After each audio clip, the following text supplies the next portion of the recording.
கர்த்தருடைய நாமத்துக்கு மகிமை உண்டாவதாக. இன்றைய வார்த்தை சங்கீதம் 122:7. உன் அலங்கத்துக்குள்ளே சமாதானமும் உன் அரண்மனைக்குள்ளே சுகமும் இருப்பதாக.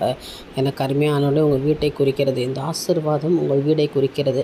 உங்கள் வீட்டுக்குள்ளே ஒரு சமாதானமும் சுகமும் காணப்பட வேண்டும். வீட்டுக்குள்ளே ஒரு அலகடிப்பு, ஒரு பிரச்சனை, ஒரு உபத்திரம் இருக்குதா? நீ கலங்காதீங்க. இன்றையிலேருந்து கர்த்தர் சொல்கிற உன் அலங்கத்துக்குள்ளே சமாதானம், உன் குடும்பத்துக்குள்ளே நான் சமாதானத்தை உண்டு பண்ணுவேன். உன் அரண்மனைக்குள்ளே நீ வசிக்கிற உங்கள் வீட்டில் உன்னை நான் ஆசீர்வதிப்பேன். உன் சமாதானத்தையும் சந்தோஷத்தையும் நான் கொடுப்பேன். சுகம் இருக்கும். வியாதி, வேதனை, பலவீனம் இவை எல்லாவற்றையும் நான் உன்னை விட்டு அகற்றி போடுவேன். ஏனென்றால் சமாதானத்தையும் சுகத்தையும் கொடுக்கிற தேவன் இன்றைக்கு உங்களோடு கூட இருக்கிறார். என்னுடைய சமாதானத்தை நான் வைத்து விட்டு போகிறேன். ஒருவனும் உங்களை எதுவும் சேதப்படுத்தாது என்று தேவன் இன்றைக்கு சொல்கிறார். ஆனால் சேதமான காரியங்கள் எல்லாவற்றையும் உங்களை விட்டு அகற்றி போட்டு சமாதானத்தையும் சந்தோஷத்தையும் இன்றைக்கு கொடுப்பார். நம்பிக்கையோடு அந்த நாளை துவங்குங்க.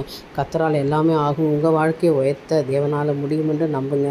நிச்சயமாய் கர்த்தர் உங்களை ஆசீர்வதிப்பாராக.